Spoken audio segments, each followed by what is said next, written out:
제7광구 누구의 바다인가? 방금 확인된 소식입니다. 저는 마이클 톰슨입니다. 지난 15년간 동아시아 에너지 분쟁을 취재해온 국제 저널리스트입니다.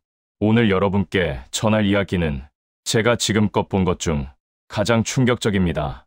일본 정부가 50년간 공들인 제7광구 전략이 단 한 장의 사진으로 무너졌습니다. 트럼프 전 대통령이 일본 특사단에게 보여준 그 사진. 저는 그 원본을 확인했습니다. 1969년 유엔 조사 보고서였습니다. 거기엔 이렇게 적혀 있었습니다. 이 대륙붕은 한국에서 자연적으로 연장된다. 일본은 지금 초비상 사태입니다. 그런데 여기서 더 충격적인 건 일본이 경제성 없다며 50년을 미룬 그 바다에서 중국은 이미 하루 1765만 입방피트의 가스를 뽑아내고 있었다는 사실입니다. 한국이 잠든 사이 일본은 시간을 끌었고 중국은 자원을 빼갔습니다. 그리고 미국은 이 모든 걸 알고 있었습니다. 지금부터 55년 전 한 장의 보고서가 어떻게 동중국해를 뒤흔들고 있는지 그 충격적인 진실을 보도합니다. 1969년 유엔 극동해역광물 공동탐사 프로젝트 보고서. 늦은 1960년대 유엔 산하위원회와 미국 해군 해양조사국은 대만과 일본 사이의 대륙붕을 탐사했습니다. 그 결과는 세계를 깜짝 놀라게 했습니다. 보고서에는 이렇게 적혀 있었습니다. 이 지역은 세계에서 가장 풍부한 미개발 석유가스 저장고 중 하나일 가능성이 높다. 그리고 또 하나, 대륙붕이 한반도에서 자연스럽게 연장되어 동중국해로 이어진다. 과학적 분석이 덧붙어 있었습니다. 당시 연구진은 자연과 지질의 언어로 명확히 말했습니다. 한반도의 지질 구조가 바다 밑에서 이어지며 그 끝자락이 바로 오늘의 제7광구라는 것. 이 문서는 한국에게 운명의 나침반이 되었고 일본에게는 긴 잠을 준비하는 첫 알람이 되었습니다. 두 번째 문서. 1982년 채택된 유엔 해양법 협약과 1974년 체결된 한일 대륙붕 공동개발협정의 묘한 결합. 당시 협정은 50년간 유효하며 어느 쪽도 3년 전에 서면 통보를 하지 않으면 자동으로 연장된다는 조항을 담았습니다. 그런데 1982년에 유엔 해양법이 선을 그었습니다. 대륙붕의 자연연장론과 함께 배타적 경제수역 중간섬 원칙이 도입된 것입니다. 이는 양국이 서로의 해안을 기준으로 같은 거리에 있는 선을 그어 경계를 정한다는 원칙입니다. 만약 2028년 협정이 종료되고 이 중간선이 적용되면 제7광구의 90% 이상이 일본 배타적 경제수역에 들어갈 수 있다는 분석도 나왔습니다. 일본이 시간을 끌어온 이유가 여기 숨어 있습니다. 50년의 약속이 끝나면 법이 바뀌어 자신들에게 유리하게 판이 짜여질 것이라는 계산. 한국이 이 사실을 인식한 것은 한참 뒤였습니다. 세 번째 문서. 중국 해양석유공사와 중국 석유화공의 실질적인 개발 자료. 1990년대 후반부터 중국은 동중국해에서 본격적인 자원 탐사와 시추를 시작합니다. 특히 춘샤오, 일본시 이름 시아카바, 그리고 TNYTN 등으로 알려진 가스전은 한중일 삼각 갈등의 시발점이었습니다. 이 가스전은 중간선에서 불과 3마일, 즉 5km 떨어진 위치에 있으며 2007년 기준 하루 17만 6,500 입방미터, 약 1765만 입방피트의 가스를 생산한 것으로 기록되어 있습니다. 일본은 강하게 반발했습니다. 우리 배타적 경제 수역을 빨아먹고 있다. 중국은 맞섰습니다. 대륙붕이 우리 쪽으로 이어졌고 국제법상 문제가 없다. 2005년 일본이 탐사선을 보내려 하자 중국 해군은 구축함을 동원해 위협했습니다. 일본의 시추는 침략 행위로 간주하겠다. 일본은 계획을 중단합니다. 이후 2008년에 중국과 일본은 공동 개발에 원칙적 합의를 했지만 2010년 센카쿠 다오이다오 어선 충돌 사건으로 협상이 중단되며 이 합의는 살아있는 좀비 조약이 됩니다. 중국은 공동 개발이 무산된 사이 지대를 넓히고 플랫폼을 14개 이상으로 늘렸고 일본은 그저 분노 섞인 외교 성명만 반복했습니다. 네 번째 문서. 2024년 미국 에너지정보청 보고서와 북미국제연구원 인터뷰. 이 보고서들은 동중국해의 증명 추정 매장량과 미탐사 자원을 냉정하게 평가합니다. 에너지정보청은 현재 확인된 매장량을 석유 약 2200만 배럴, 가스 482억 입방피트로 추정하고 미탐사 구역이 많음에도 잠재 매장량이 3억에서 17억 배럴 석유와 1조 3천억에서 7조 3천억 입방피트 가스 사이에 있을 것이라 전망합니다. 연구자는 춘샤오 시라카바 가스전의 가스량이 약 1680억 입방피트에 불과해 사우디아라비아 10배라는 설은 근거 없는 기대라고 지적합니다. 이 문서는 우리에게 현실을 일깨워 줍니다. 자원의 양보다는 지정학적 위치가 7광구의 가치를 결정한다는 사실을 샵샵 1969년의 예언. 이제 첫 번째 문서로 돌아가 봅시다. 1968년과 1969년 조사서는 냉전의 한복판에서 동중국해를 향해 출발했습니다. 당시 세계는 베트남전과 중동전쟁으로 에너지 안보에 민감해졌습니다. 미국과 소련은 석유를 무기로 삼았고 일본과 한국은 거의 모든 에너지를 수입에 의존했습니다. 그런 상황에서 동중국해에 세계적 규모의 석유와 가스가 있다는 보고서는 일대 사건이었습니다. 보고서는 동중국해의 저 지층이 제주 분지와 연결되어 있으며 오키나와 해구가 대륙붕의 자연적 경계를 형성한다고 분석했습니다. 이 해구가 바로 일본이 주장하는 중간선과는 다른 중국과 한국의 유리한 경계였습니다. 보고서는 또한 황해가 두 번째로 유망한 지역이라고 적었습니다. 이 사실은 대한민국 정부에게 정치적 결단을 촉구했습니다. 박정희 대통령은 보고서를 공개한 지 몇 달 만에 해저광물자원개발법을 통과시켰고 7개의 광구를 지정하며 선언했습니다. 제7광구는 우리의 두 번째 한강의 기적이 될 것. 한국 국내 언론은 에머리 리포트를 특집 기사로 다뤘고 국민들은 바다 밑에 숨은 블랙펄, 검은 진주에 대한 희망으로 들떴습니다. 당시 일본은 이 보고서를 조용히 받아들입니다. 일본 내부에서는 두 가지 의견이 엇갈렸습니다. 일부 관료는 말했습니다. 지질학적 증거가 확실하니 협상을 서둘러야 한다. 또 다른 세력은 믿었습니다. 어차피 한국은 기술과 자본이 없다. 시간을 끌면 우리에게 유리하다. 일본은 후자를 택합니다. 그리고 1973년 석유 파동으로 전 세계가 비명을 지를 때 일본은 중동에서 거액의 오일을 확보하는 데 집중했고 한국은 제7광구 개발을 국제 석유 회사들과 협상했지만 번번이 좌절했습니다. 1974년 일본이 공동개발 협정을 제안했을 때 한국은 여야를 막론하고 환영했습니다. 당시로서는 일본과 손을 잡는 것 외엔 선택지가 없었기 때문입니다. 하지만 협정문에 영유권을 잠정 보류한다는 문구가 들어가면서 한반도는 부지불식간에 50년짜리 덫에 걸린 셈이 되었습니다. 1969년 보고서는 일본뿐 아니라 중국과 대만, 심지어 미국까지 놀라게 했습니다. 중국은 당시 문화대혁명으로 내부 혼란에 휩싸여 있었지만 보고서가 발표되자 곧바로 캠페인을 시작했습니다. 다오이다오는 중국의 고유 영토, 대만은 중화민국 정부의 명의로 주장했습니다. 동중국해의 자원은 우리 것이다. 미국은 오키나와 재배치를 준비하며 이 지역의 중요성을 재확인했습니다. 보고서는 국제사회에서 조용히 사라지는 듯했지만 사실 각국의 전략실에서 끊임없이 회자되었습니다. 일본이 블랙펄이라는 은어로 이 지역을 불렀듯 중국은 동해용주라는 표현으로, 한국은 제2의 백두산으로 상징하며 비밀리 연구를 계속했습니다. 55년 뒤 트럼프가 꺼낸 그 지도는 바로 1969년 보고서의 지도였고 역사적 예언이 다시 현실을 흔들기 시작했습니다. 협정이 발효된 후 일본은 의도적으로 시간을 끌었습니다. 1980년대 일본 경제는 거품과 함께 급성장했고 국내 자본이 넘쳤습니다. 일본은 공언했습니다. 노르웨이처럼 북해를 개발하겠다.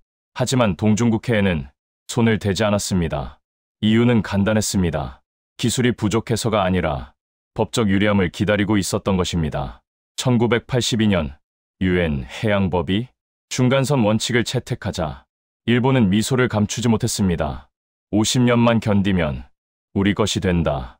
도쿄의 관료들은 회의석상에서 이런 말을 공공연히 했다고 전해집니다. 1990년대 버블 붕괴로 경제가 침체되자 일본 정부는 더욱 느긋해졌습니다. 경제성이 없다. 2000년대 중국이 본격적으로 가스전을 개발하자 일본은 쇼핑백 가득 외교 문서만 챙겨들고 베이징과 워싱턴을 왔다 갔다 했습니다. 일본 외무성은 주장했습니다. 우리는 국제법을 준수할 것이며 일본 기업이 배타적 경제 수역 내에서 탐사를 할 권리를 갖는다. 하지만 실제로는 탐사선을 출항시키지 않았습니다. 2012년 일본 정부가 센카쿠 섬을 국유화하자 중국의 반발이 거세졌고 일본 내에서도 지나치게 자극적이다라는 목소리가 나왔습니다. 2014년 아베 신조 정부는 평화헌법 해석을 바꾸며 집단적 자위권을 인정했지만 여전히 동중국해에서는 조심스러운 움직임을 유지했습니다. 2015년 일본 내부 보고서에서는 이렇게 적혀 있습니다. 만약 지금 탐사를 시작하면 중국과 충돌할 우려가 있다. 협정 만료까지 기다리는 것이 최적 전략. 그리고 2020년 한국석유공사가 일본 측과 공동 시추를 위한 협의를 요청했을 때 일본의 대답은 잠시만 기다려라였고 그 기다림은 이어지고 있습니다. 오늘날 일본의 해양 전문가들은 비공식적으로 말합니다. 우리의 희망은 시간이 우리 편이라는 것. 일본의 시간 끌기는 외교 전략과 경제 전략이 절묘하게 결합된 결과였습니다. 일본 기업들은 동중국해보다 안정적인 호주와 브루나이, 카타르에서 액화천연가스 장기 계약을 체결하며 에너지 조달 경로를 다변화했습니다. 동시에 일본 정부는 세계 각국의 유전 개발에 대대적으로 투자해 메이드 인 재팬 석유를 통해 자국 자본을 순환시켰습니다. 일본 국민은 석유 소비를 줄이고 효율을 높여 경제 성장을 유지했습니다. 그래서 동중국해는 일본에게 있어도 되고 없어도 되는 자원처럼 인식됐지만 한국과 중국이 다투는 동안 일본은 의도적으로 자신을 피해자로 포장하며 국제사회에서 도덕적 우위를 점하려 했습니다. 일본이 미국에게 호소한 것도 이 전략의 일부입니다. 중국의 위협을 막기 위해 우리는 협정을 지켜야 한다. 아울러 일본의 일부 정치인들은 속내를 비쳤다는 후문도 있습니다. 제7광구는 일본이 영원히 가지지 않아도 된다. 한국이 개발하면 우리에게도 혜택이 돌아올 수 있다. 하지만 표면적으로는 경제성이 없다는 말을 반복하며 책임을 회피했습니다. 샵샵 중국의 질주, 동중국해 해역을 천천히 내려다보면 한 가지 장면이 눈에 들어옵니다. 어두운 바다 위 한 점 두 점씩 밝게 타오르는 불빛들. 그 가운데 하나가 바로 중국의 해상 가스전 춘샤오입니다. 중국은 이곳에 커다란 시추 플랫폼을 세웠습니다. 낮에는 거대한 철 구조물이 수평선 위로 솟아있고 밤이 되면 탑 위에서 불꽃이 계속 타오릅니다. 이 불꽃은 가스를 처리하면서 생기는 플레어입니다. 쉽게 말해 여기서 실제로 가스가 계속 뽑혀 나오고 있다는 뜻입니다. 중국이 처음 이곳을 개발하겠다고 했을 때 일본은 강하게 반발했습니다. 우리 쪽 해역과 너무 가깝다. 바다 밑 지층은 이어져 있다. 빨대 효과로 우리 쪽 자원이 넘어갈 수 있다. 일본의 주장은 어느 정도 설득력이 있습니다. 왜냐하면 이미 UN 보고서와 여러 지질 자료가 이 해역의 지층이 분명히 이어져 있음을 보여주고 있었기 때문입니다. 그렇다면 이 지층의 반대편 끝, 즉 제7광구에도 비슷한 자원이 있을 가능성이 상당히 높다는 뜻입니다. 그런데 이상한 일이 하나 있습니다. 중국이 해상 가스전을 세우고 실제 생산에 들어갔을 때 일본이 했던 말과 일본이 제7광구에서 보여온 행동은 완전히 달랐습니다. 중국에 대해서는 빨대 효과를 외치며 강하게 항의하면서 정작 한국과 함께 공동 개발할 수 있는 제7광구에 대해서는 경제성이 없다며 무한정 미루어 온 것입니다. 이 모순을 어떻게 이해해야 할까요? 한 가지 가능한 해석은 이렇습니다. 자원이 없는 것이 아니라 있는 걸 알기에 시간을 끌었다. 지금 당장 한국과 함께 나눠 가지기보다는 협정이 끝난 뒤 법을 자기에게 유리한 방향으로 적용할 수 있는 시점까지 기다린 것이다. 1990년대 중국은 본격적으로 동중국해 전략을 재편했습니다. 중국 공산당은 해양강국 건설을 국가 목표로 내세웠고 해양 실크로드라는 이름으로 태평양과 인도양으로 영향력을 확대하려 했습니다. 그 첫 관문이 바로 동중국해였습니다.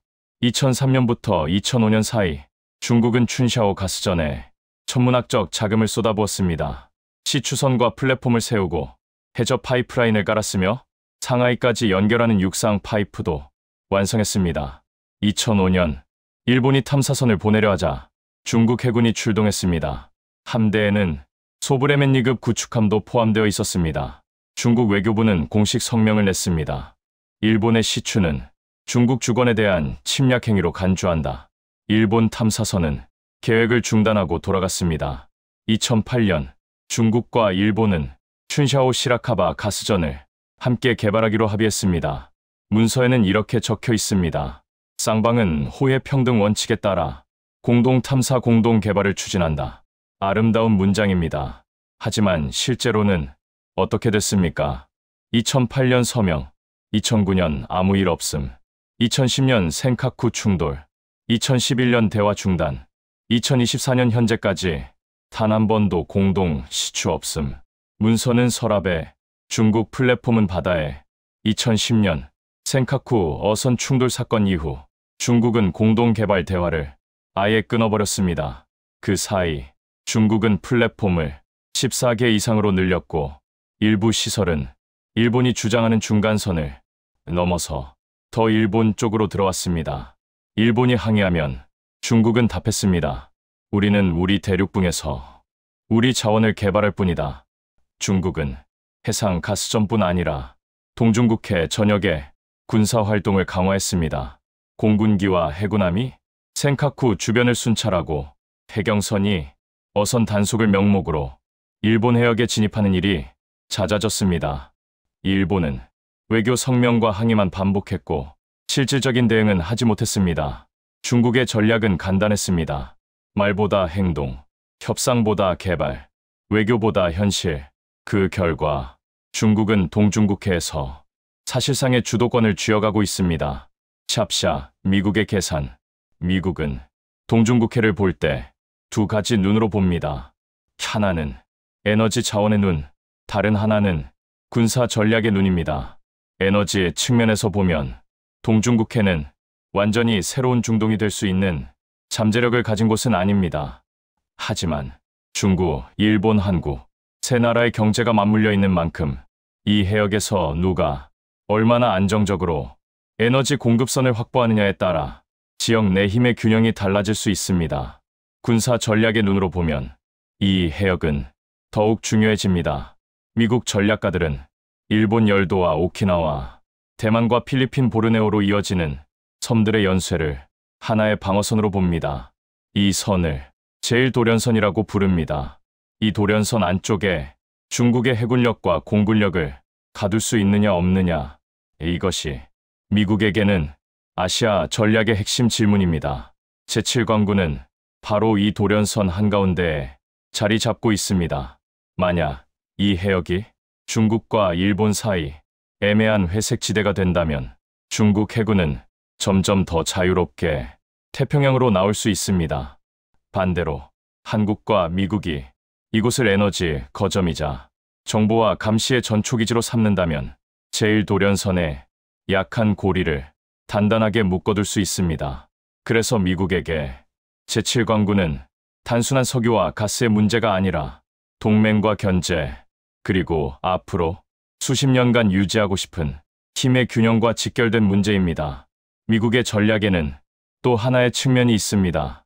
미국은 자국 셰일 혁명으로 에너지 독립을 달성했지만 여전히 동아시아에서의 공급선을 안정적으로 유지해야 합니다. 전 세계 액화천연가스 시장에서 한국과 일본은 두 손님의 역할을 합니다. 한국은 액화천연가스 운반선 제조 세계 1위이며 일본은 액화천연가스 제가스화 터미널을 30개 이상 운영하며 아시아 허브 역할을 합니다. 미국은 이러한 인프라에 엮여 있기 때문에 동중국해의 긴장이 가격을 불안정하게 만들면 자국의 에너지 수출 전략에 차질을 빚을 수 있다고 우려합니다. 또한 동중국해에서 중국이 장기적으로 군사적 거점을 확보하면 미국의 괌 하와이까지 연결되는 수송로가 위협받을 수 있습니다. 일본이 시간 끌기 전략으로 중국을 견제하지 못하는 동안 미국은 한국을 새로운 파트너로 주목하며 한미일 대만 협력 체제를 구상합니다. 여기서 제7광구는 테스트 베드가 될 수 있습니다. 한국이 제7광구 개발에 성공하면 미국은 이를 모델로 남중국해 분쟁에서도 동남아 국가들과 협력 모델을 만들 수 있다고 봅니다. 이렇게 보면 트럼프의 지도 한 장은 거대한 지경학 퍼즐의 한 조각에 불과합니다. 샵샵 트럼프의 한마디 말하라고 회동에서 트럼프가 지도를 내려놓은 장면은 단순한 액션이 아니라 정치적 메시지였습니다. 트럼프는 말했다고 전해집니다. 한국의 경제력과 군사력은 50년 전과 비교할 수 없을 정도로 강해졌다. 일본은 손을 놓고 있었고 중국은 무단으로 개발했다.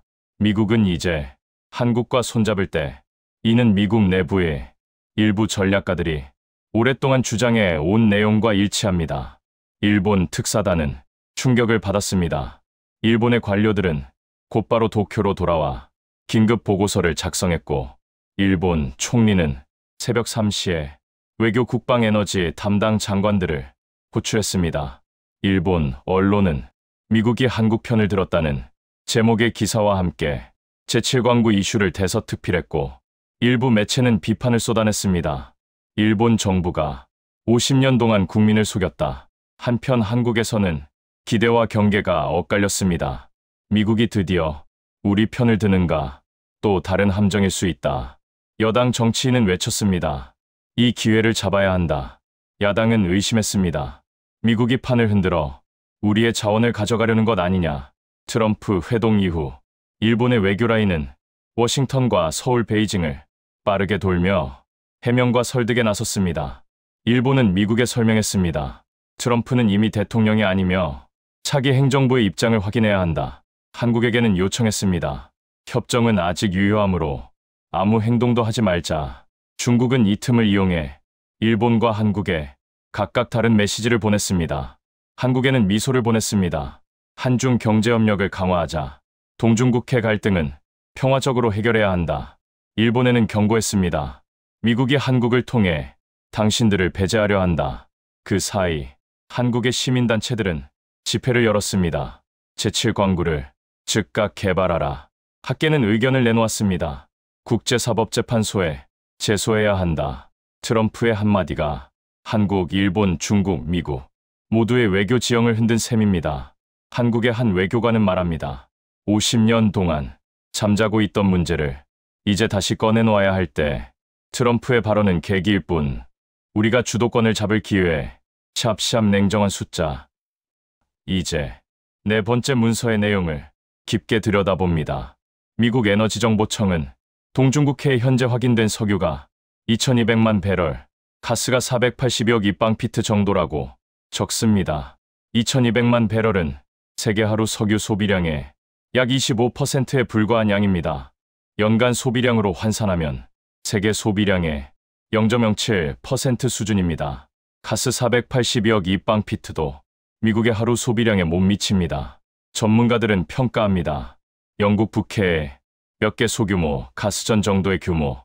그러므로 이 자원이 산유국 지위를 단숨에 가져다 줄 것이라는 믿음은 과장입니다.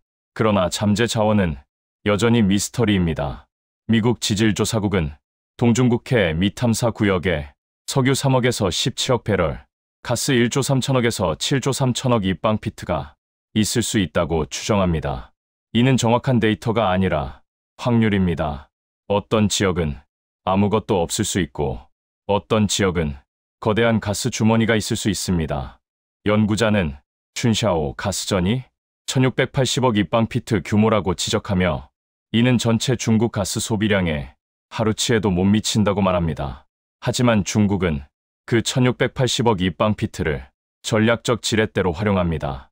일본과 한국이 서로 다투는 동안 중국은 한 발 한 발 플랫폼을 세우며 사실상의 지배권을 획득하기 때문입니다. 숫자가 큰지 작은지보다 누가 파이프의 밸브를 잡고 있는지가 중요한 셈입니다. 에너지 전문가들은 말합니다. 7광구는 과대포장된 꿈과 과소평가된 현실이 공존하는 곳. 인터넷에서는 제7광구가 사우디의 10배, 한국이 세계 1위 석유부국이 된다는 이야기가 떠돌지만 사실 이는 2005년 윌슨 센터 보고서가 동중국해 전체에 최대 9천조 원 가치가 있을 수 있다고 추정한 데서 나온 오해입니다. 이 보고서도 구체적인 지질 데이터를 갖고 추정한 것이 아니라 당시의 유가와 희망 섞인 산술 계산에 불과했습니다. 그런데도 사람들은 보고 싶은 것만 봤습니다. 반대로 일본이 끊임없이 경제성이 없다고 말한 것도 과장입니다. 경제성은 기술과 가격에 따라 바뀌고 지정학적 가치가 더 크기 때문입니다. 한국의 석유공사 관계자들은 말합니다. 7광구 개발로 당장 부자가 되지 않더라도 우리의 해양권과 미래 세대의 선택권을 지키는데 의미가 있다. 한 석유공사 직원은 익명으로 밝혔습니다. 석유회사는 돈만 쫓는 집단이 아니다. 우리는 이 땅과 바다를 후손에게 돌려주기 위해 싸우고 있다. 이런 목소리는 뉴스에서 잘 보도되지 않지만 실제로 7광구 논쟁의 이면에 흐르는 중요한 가치입니다. 게다가 국제적 변수도 복잡합니다. 미국과 중국 사이의 경쟁은 기술 무역 안보 영역에서 전면적으로 진행되고 있습니다. 동중국해는 두 강대국이 힘겨루기를 하는 무대 중 하나입니다. 러시아 우크라이나 전쟁 이후 세계 에너지 시장이 요동치자 미국은 액화 천연가스 수출로, 중국은 석탄 석유 확보로 각각 새 전략을 모색합니다. 일본은 탈탄소 시대를 맞아 원전 재가동과 재생에너지 투자를 서두르며 한국은 친환경 에너지 전환과 동시에 해외 자원 개발을 확대하려 합니다. 이런 변수들이 뒤엉켜 제7광구는 복잡한 퍼즐이 되었습니다. 동중국해 갈등은 단지 삼국만의 문제가 아닙니다. 대만은 독립을 바라보는 민진당 정부 아래에서 외치고 있습니다. 우리는 대륙과 완전히 다른 국가이며 센카쿠와 주변 해역에 대한 권리를 주장한다. 필리핀과 베트남, 말레이시아는 남중국해 분쟁을 지켜보며 우려합니다. 동중국해 사태가 남중국해 갈등의 선례가 될 수 있다. 유럽연합은 러시아산 에너지 의존도를 줄이기 위해 중동과 아시아에서 액화 천연가스 공급선을 찾으면서 동중국해 정세에 관심을 기울이고 있습니다. 세계은행과 국제통화기금은 경고합니다. 해양 경계 분쟁이 격화되면 글로벌 투자 심리가 위축되고 공급망 교란이 장기화될 수 있다. 동북아의 바다는 이처럼 지구 반대편 사람들의 지갑과 일자리에도 영향을 미칠 수 있는 글로벌 의제를 품고 있습니다. 샵샤 2028년 시한폭탄. 이제 모든 시선은 2028년 6월로 모입니다. 1974년 협정이 발효된 지 정확히 50년이 되는 시점입니다. 협정을 계속 유지하려면 한국과 일본 모두 협정 종료 통보를 하지 않아야 합니다. 만약 한 나라라도 3년 전에 통보한다면 3년 뒤 협정은 효력을 잃게 됩니다. 한국 입장에서 선택지는 세 가지입니다. 첫째, 아무것도 하지 않고 협정을 연장해 일본이 배타적 경제 수용 논리를 기반으로 실질적 지배를 계속하게 두는 것. 둘째, 협정 종료를 통보하고 3년 뒤 일본과 법정 다툼을 벌이는 것. 셋째, 미국과 연합하여 조기에 공동 개발을 선언하고 중국과 일본의 틈을 뚫고 나가는 것. 일본은 분명 협정 연장을 원할 것입니다. 시간을 끌면 끌수록 국제법 환경과 국내 정치적 환경이 자신들에게 유리해지기 때문입니다. 중국은 2028년을 노리고 있습니다. 협정이 종료되면 한국과 일본이 서로 싸우는 사이 빈틈을 노릴 수 있기 때문입니다. 중국은 이미 2010년 이후 협상 테이블에서 손을 떼고 독자 개발을 강행하고 있습니다. 미국은 어떤 선택을 할까요? 미국은 트럼프처럼 한국 편을 선언할 수도 있고 정권이 바뀌면 다시 일본과의 동맹을 중시할 수도 있습니다. 결과적으로 한국이 스스로 결정해야 하는 시간이 얼마 남지 않았습니다. 한국의 해양 전문가들은 입을 모읍니다. 2025년 안에 방향을 잡아야 한다. 또한 강조합니다. 국내 정치가 아닌 국가 전략 차원에서 결정해야 한다. 2028년 시나리오는 여러 갈래로 나뉩니다. 하나는 협정이 무기한 연장되며 일본과 한국이 공동 개발 구역을 형식적으로 유지하는 것입니다. 이 경우 일본은 경제성 부족을 이유로 계속 시간을 끌 가능성이 높고 중국은 플랫폼을 늘려 사실상의 지배권을 강화합니다. 또 하나는 협정이 종료되고 한국과 일본이 서로 배타적 경제 수역을 주장하는 것입니다. 그러면 국제사법재판소나 국제해양법재판소에 소송을 제기해야 하는데 판결까지 수년이 걸리고 그 사이 중국이 이익을 챙길 수 있습니다. 세 번째는 한미동맹을 바탕으로 한국이 미국과 함께 선점적 개발에 나서는 것입니다.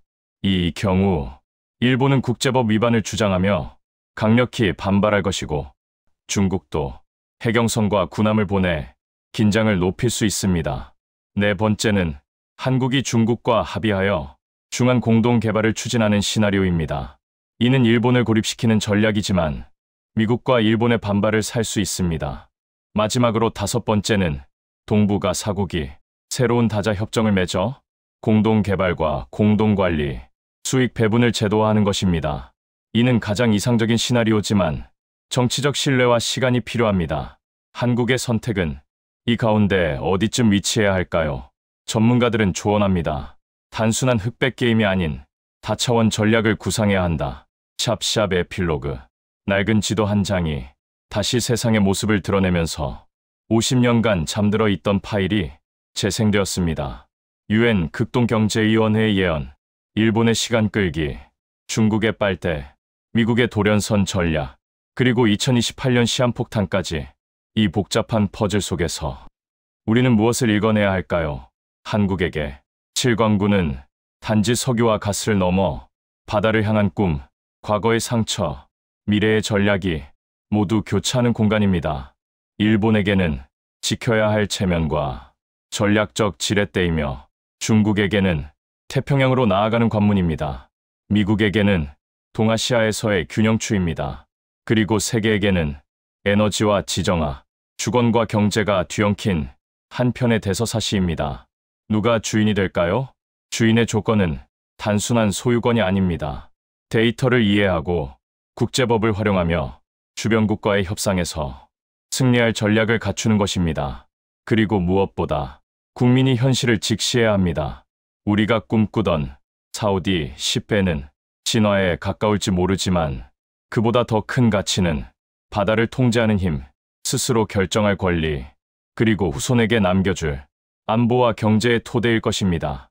2028년까지 남은 시간은 3년도 채 되지 않습니다. 여전히 모든 것이 불확실하지만 하나는 분명합니다. 결정을 내리지 않으면 남이 대신 결정한다는 사실입니다. 여러분은 어떤 선택을 지지하시나요? 우리는 이제 시계를 바라보며 또 한 번 새로운 한 장의 지도를 펼칠 준비를 해야 합니다.